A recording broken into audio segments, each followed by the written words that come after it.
In short, face yoga is a form of facial exercise. So just like we take care of the muscles in the body, we've got 43 muscles in the face. Now, some of them are wildly overused while others are underused.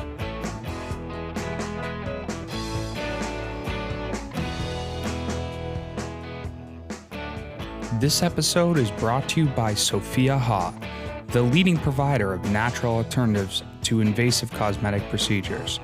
Lift, tone, and sculpt your face from the inside out with Face Yoga Renew, the natural facelift. Enjoy the show.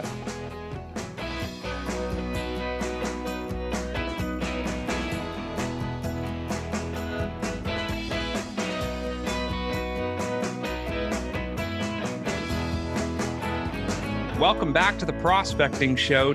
So I can get a bit of a background, can you tell me a little bit more about your business and your vision? Well, the idea essentially with face yoga, you may or may not know, but I'm pretty much like the person in Toronto. There's about, I think, 3 other face yoga teachers. I'm not sure how much they're actually doing though. So face yoga is a form of facial exercise. Just like we take care of the muscles in the body, we've got 43 muscles in the face. Now, some of them are wildly overused while others are underused. So a really good example of muscles that are overused are the muscle around our foreheads. When we lift our eyebrows, we create lines across the forehead. Another example is the procerus muscles right between the eyebrows where we get those 11 lines from furrowing the brow. Another example of overused muscles would be the crow's feet, right? From smiling when we squint our eyes. So that's an example of overused muscles. Now, the muscles that are being habitually used over and over and over again are what create the lines and wrinkles, okay? There's also dehydration, which plays into creating wrinkles if you're not staying hydrated, so do stay on top of drinking at least 2 liters of water. When it comes to sagging skin, okay, because generally there's 2 things that we notice when it comes to aging, wrinkles as well as sagging skin. When it comes to the underused muscles is what we're talking about when we see the sagging skin. So we're talking about in the cheeks area, we start seeing the cheeks drop. We see the nasolabial folds or marionette lines develop. Some people call them smile lines. And we see the dreaded double chin, of course, as well as jowls, okay? And that's a combination essentially of gravity as well as the natural process of aging as everything begins to drop, okay? So in short, face yoga combines resistance as well as relaxation exercises. So the relaxation exercises are meant to release the tension that has been created from those muscles that are being habitually used over and over and over again, whereas the resistance exercises are specifically used for the muscles that are being underused, like the cheeks, like the front of the neck, the platysma muscle, in order to essentially lift and tone, okay? So the resistance exercises lift and tone, the releasing exercises help to diminish and get rid of the wrinkles. And in a nutshell, that is how face yoga works. So my vision with face yoga is essentially to really spread the word about holistic care, because so many people are unfortunately turning to, cosmetic procedures that are quite invasive and can be also problematic.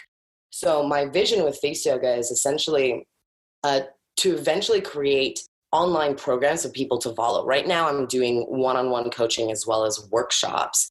And in regards to sort of the future of face yoga, the idea is that eventually I will be predominantly online with video programs, doing, a select few private sessions, but I'll also be launching a teacher certification program probably within, I would say, maybe a year or 2.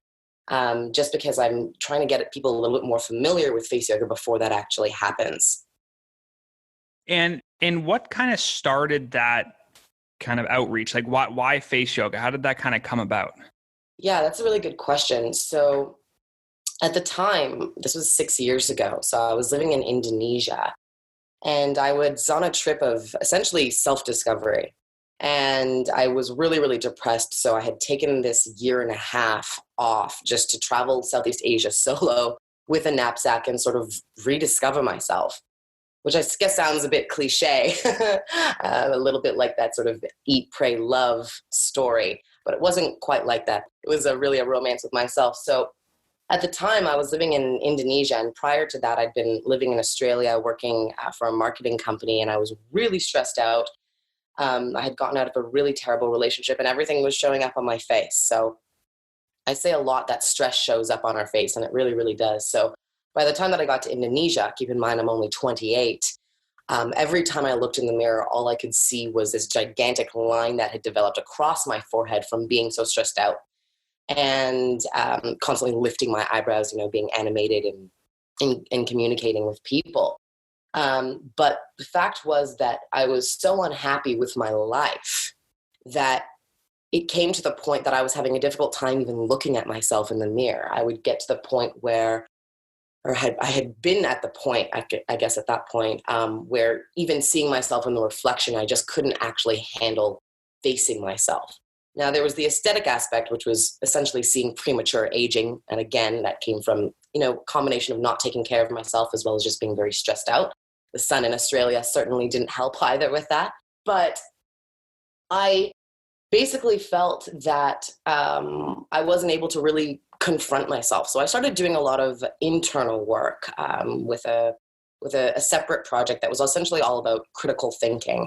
And I dove very deeply into that. And while I was sort of unraveling all of my layers and dismantling a lot of my psychological patterns and having a better understanding of what was going on within me, I started being able to slowly look at my face and kind of see what was really bothering me. And that was when I started looking into essentially how to get rid of wrinkles, because it kind of turned into, okay, I can see the stress showing up on my face. I look unhappy, but there was also the aesthetic of actually premature aging, which I was getting very, very nervous about, because when it comes to aging, so many people feel completely out of control, which is completely understandable because it's inevitable for all of us. So I started researching like crazy. Keep in mind, I'm in Asia. So there are all kinds of cosmetic procedures that you can do that are very, very inexpensive at very, very high-end places. So we're talking everything from Botox to fillers to all kinds of really hardcore cosmetic procedures. And of course, that was not something, I shouldn't say of course, but it was not something that I was willing to consider. I've always been somebody who appreciates natural or holistic care. So as I'm researching on Google, like many people do, how to get rid of wrinkles naturally, I came across face yoga. And initially I was, I came across facial exercise. And initially I was like, what is this? And I started kind of researching and understanding the concept behind using the actual facial muscles. And then I got brought to meeting my teacher, who at the time was only teaching in Japan and certifying only in Japan. And then fast forward 2 years later, I'm living in Portugal. I'd been practicing face yoga now quite some time. So I started practicing some exercises specifically for my forehead area. And within 4 weeks, the line that I've been talking about completely disappeared. So in that moment, I was entirely hooked for myself. I really You're like, this is it, right? You got to do it. Exactly. I hadn't really given any thought to teaching it at the time. I just felt like I found a golden nugget. I felt like I'd found a tool that was kind of like a saving grace, really. And so I started seeing the shifts in my face as well as in the way that I was feeling, because, of course, I was feeling a lot more confident. I was able to look at myself. Fast forward 2 years later, I was living in Portugal. You can probably tell I've done quite a bit of traveling. And at that time, the woman that I was following, she launched a certification program internationally. So that's when I jumped on board with that, because it was something that I felt was so invaluable to me that I really wanted to share. And part of the reason I walked away from marketing and part of the reason I didn't really pursue journalism broadcasting was because I didn't really feel like I was helping people. And that's something that I always really wanted to do. However, I always knew that I had to take care of myself and help myself truly before I could help anyone else. So in a nutshell, that's essentially why I decided to become a certified face yoga coach and to have this business that can really help people see themselves and love themselves and really heal from the inside out. I mean, a lot of people come to me to face yoga specifically for the aesthetic aspect, which is totally understandable. We all want to look our best. But often as we start delving into what's going on in their life, we often see that people are repressing a lot of their emotions. And as much as we do repress, particularly, in the Western world, in regards to communicating our emotions and how we're feeling, it all ends up showing up on the face. So, I always like to say our emotions imprint themselves on our face, and it's really true. You really can't hide that. And do you find that people are, getting more and more open to that kind of treatment or systems that they're going through because they're not happy with the other results that they're getting, and maybe more of like a traditional kind of, Western medicine kind of approach? Yeah, I think that's a good question. I think that it's a combination of things. I think that, with the rise of awareness in mental health, people are certainly starting to really correlate and understand the connection between mental and physical health, first of all. Secondly, I think that people, particularly in the Western world, we've now been, playing with Botox and fillers and cosmetic procedures for not very, very long, but for long enough for people to have noticed and seen, horrific stories of people really just botching their face. And of course they end up much less attractive and much more unhappy because they filled themselves with chemicals, and now they're looking at themselves and they don't even look like the same person they looked like 10 years ago. So I think that people are generally curious initially for face yoga for the aesthetic purposes of essentially being able to get a natural facelift without the invasive procedures. There are some people that come to me for the actual therapeutic aspect, so helping with things like migraines, TMJ, clenching your jaw. But again, I think those people that are interested in face yoga are also starting to have a better understanding of holistic health in general. And again, that connects entirely to the mental as well as the physical. And when you kind of have these people that are coming and saying, hey, I'm interested in doing face yoga, do they normally know what it is that you do before they get to you? Or are you kind of going through the discovery process of saying like, okay, well, this is how it actually works? Like, are they well read in this topic? Generally, no. The people that are following me on Instagram, they've probably been, I haven't really been on social media very long. In fact, it was right before breakfast television, which was on the 30th of December, that I sort of got on Instagram because I realized that, I have to be on social media to really exist, don't I? Right. So, right. So I think for those people that are following me on Instagram, for the most part, they're familiar with face yoga. I've been talking about it for a little while. Some people have followed me that also were following my teacher.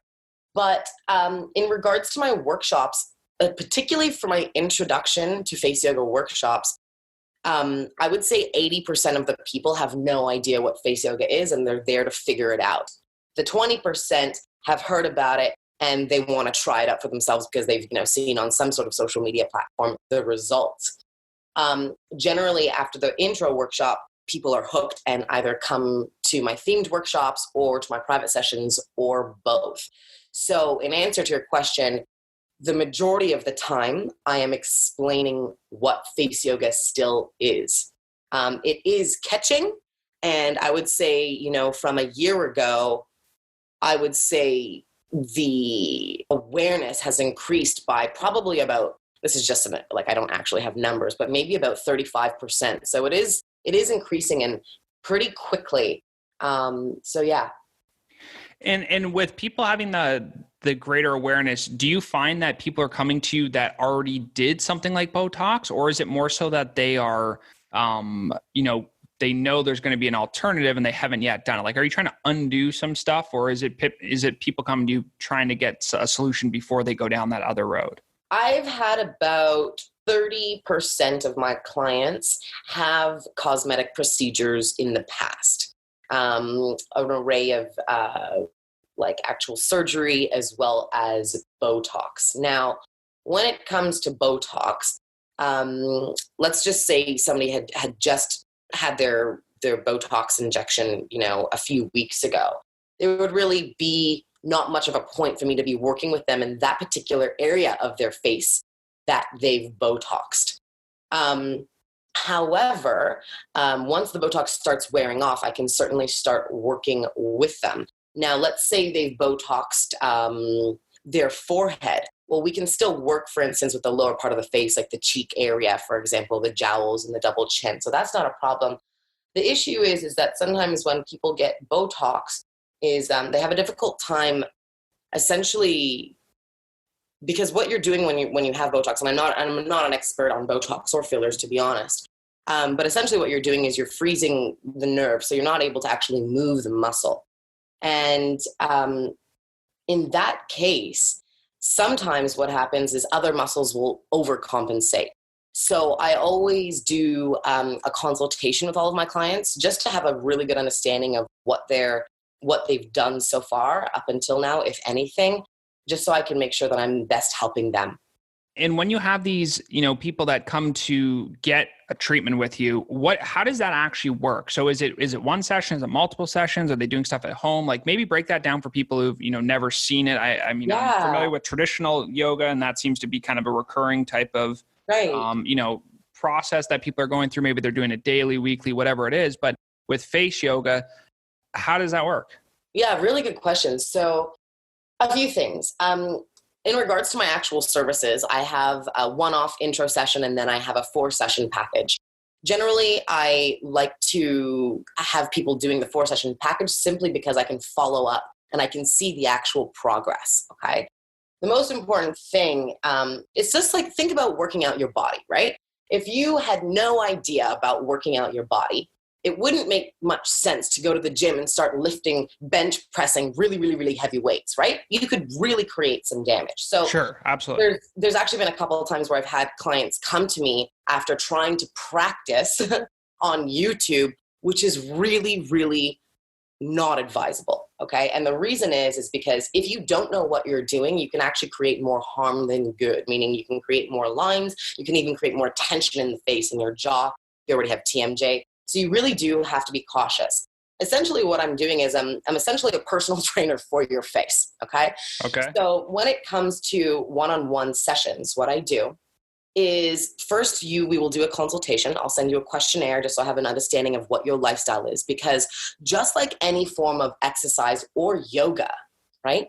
The lifestyle and the self-awareness aspect is very, very, very key, right? If you're going to the gym 5 days a week and you really want to lose 10 pounds, you're certainly not going to be going to McDonald's. Doesn't make sense. So same thing goes with face yoga. The lifestyle aspect is very, very important, making sure that you're sleeping enough, that you're eating properly, that you're drinking enough water. Hydration is very, very, very, very, very, very key. So when it comes to the actual sessions, what we'll do is we can either meet one-on-one online, or we can actually meet one-on-one in person, at my private studio space, depending on what the person wants. There are some exceptions where I will also go to somebody's home. The one-on-one sessions essentially look like we do an analysis of what it is that your main concerns are. So some people only have one main concern. Let's say that's the 11 lines, those lines right between the eyebrows from furrowing the brow when you're stressed out or worried or, just focusing on the screen a little bit too much. So if they have one specific concern, I'll normally advise about 2 sessions just so that I can follow up with them and make sure that they're doing the poses correctly, and that the poses are essentially being done correctly, because face yoga is a combination of resistance and relaxation exercises. And it's very important to be able to relax certain muscles while you're isolating others. Hence me reiterating the importance of actually having a coach, whether it may be me or somebody else, to actually watch what you're doing, okay? So what happens is each session, I will add on new exercises for different parts of the face. So let's say we had somebody concerned about several areas. Again, the standard I would say would be to do 4 sessions. Let's say they had a concern about the forehead lines, crow's feet around their eyes, as well as their jowls, okay? What we would do is each session, we would do a combination of exercises for that particular area, or if they would like, we can do 1 or 2 exercises for the different areas of concern. By the fourth session, you'll have had a routine every session, and we meet approximately every 2 weeks. So by the fourth session, you have an entire package routine that comes with online videos for you to follow so you can continue practicing that. So generally speaking, what happens is after about 4 sessions, people are seeing massive changes in their face, and they can choose to continue working with me or continue practicing their online routine until they're ready to come back for more. And then once they finish with the 4 sessions, I'm assuming it's like exercise, and the fact that if you stop doing, you're going to kind of lose it. So how long or how often do people end up doing this after they're done with you? Yeah. Okay. So face yoga, okay, just like any kind of exercise, if you don't use your muscles, you lose them. So I had a client, she went to Europe. She was being really consistent with her exercises. She went away for 3 weeks, and she'd only been practicing for about 4 weeks prior. Okay. And she started seeing changes.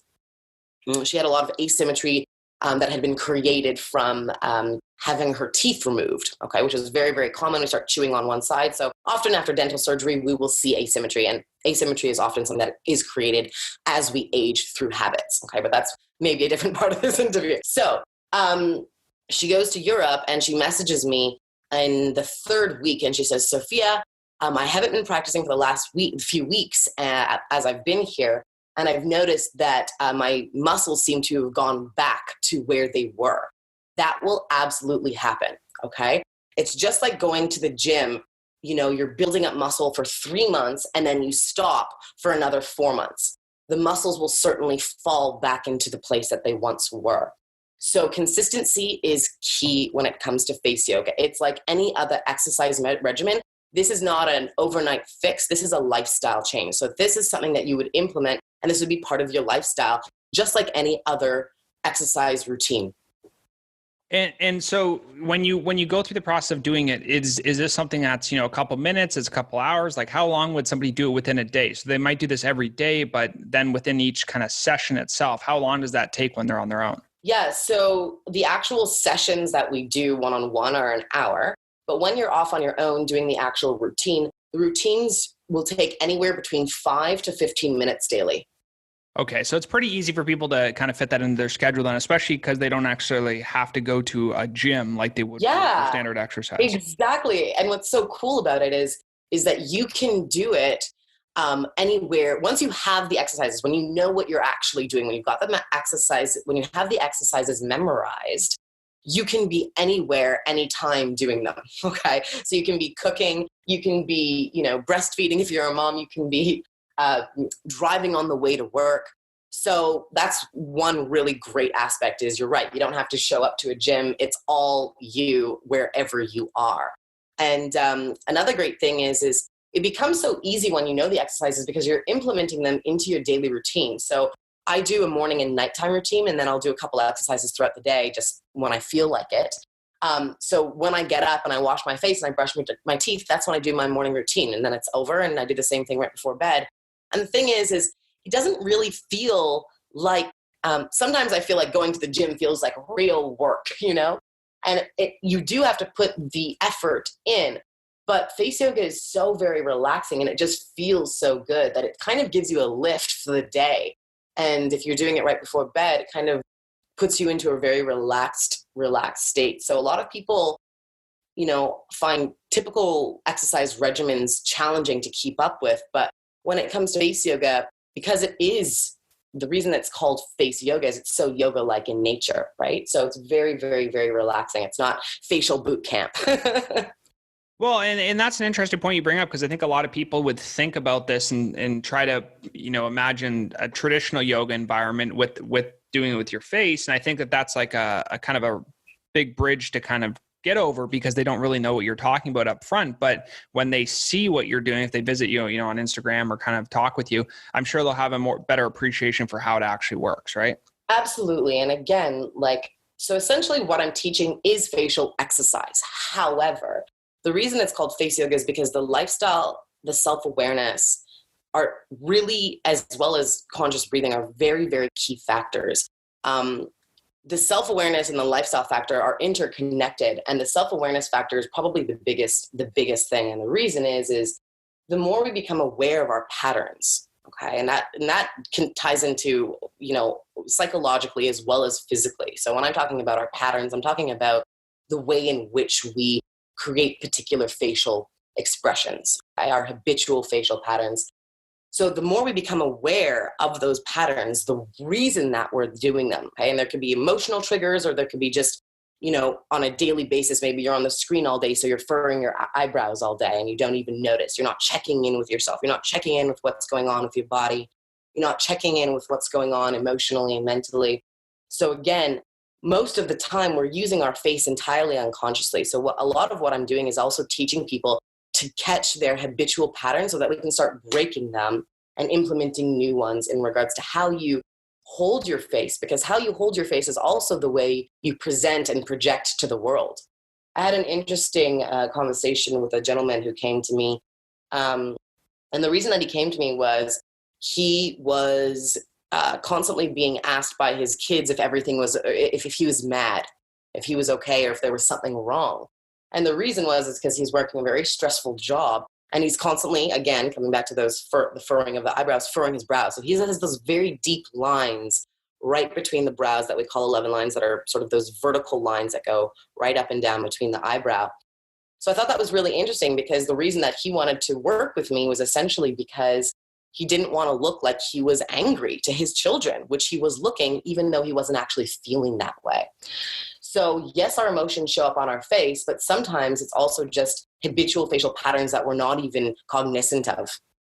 Yeah, and the application of what you're talking about is very broad, right? There's a lot of people, just like the use case you just gave, where the reason they're coming to you isn't necessarily because they say, I want my face to look different. What they're saying is that's been a symptom of, the stressful life or stressful work environment. Now my kids are asking me about it, so I got to change this. And so they're solving their problem in a roundabout way, which is to come to you and actually get the, face yoga kind of sessions. When people leave and are completed with your program, what do they typically do? Do they continue to do those exercises ongoing, or do you find that people fall off and it kind of stays the way it is? Like, how does that transition happen? Is it usually pretty successful? Yeah, so to be honest, it really depends on the character. And I think probably if you were to ask any trainer or fitness trainer of any kind, they would probably give you the same response. So those that start out with me that are really committed and stick to the routine that I give them from the jump, they usually continue that. Those that have a difficult time with routines in general, because sometimes people like the idea of face yoga, but when they realize they're going to have to start shifting some of their lifestyle habits, it becomes for them maybe a bit more challenging, because there's a little bit more investment, right? Because people are doing the facial exercises, but I'm also asking people to check in with themselves, right? Check in with themselves on an hourly basis. What does that mean? It just literally means checking in with your body. Are you clenching your jaw? Are you furrowing your brow? But a lot of people forget to do these things. So I would say I have a good chunk of students that continue working with me after, because they just find that it's helpful for me to help them with that self-awareness aspect. And again, there's also more than 70 face yoga exercises. And often when people start working with their face, they start seeing improvements in certain areas. And then, as typical human beings in the Western world, we start looking for other problems. Right. That's a pursuit of perfection, right? They want to do all the different things that can get them as close to their goal as possible. Precisely. And that's also something that I talk about as well, is our relationship to aging, which is really very skewed in this world, or in this particular, again, I kind of keep referring to the Western world because I've done, a lot of my travels in the East, and the relationship to aging is not quite the same. Perhaps in big cities it is, but it's not as dominant as it is here. And again, like when it comes to Botox and fillers, essentially that's what people are doing, is they're trying to preserve their youth. Unfortunately, it doesn't actually appear that way. I'm seeing so many girls in their 20s that look older than me. I'm 34 years old. I met a 21-year-old girl that told me she was doing her lips with her mom every 6 months. And I was a bit shocked, there's an area, so I'm in downtown Toronto, and there's this place, it's like a sort of a club that is on King Street, which is one of our main streets. And there was a huge lineup the other day. Some kind of event was going on. And it was honestly shocking, because I know what Botox looks like, because I know what fillers look like, especially when it's overdone, which is more often than not. This entire lineup, I would say it was definitely more than 50% of these young girls, again, in their, mid to late 20s, whose faces looked just horrendous, simply because they had pumped so much into the face. You start looking like everybody else in the line. Like they looked like the same people, but it wasn't attractive, and it didn't make them look younger. In fact, it quite literally did the opposite. It made them look older.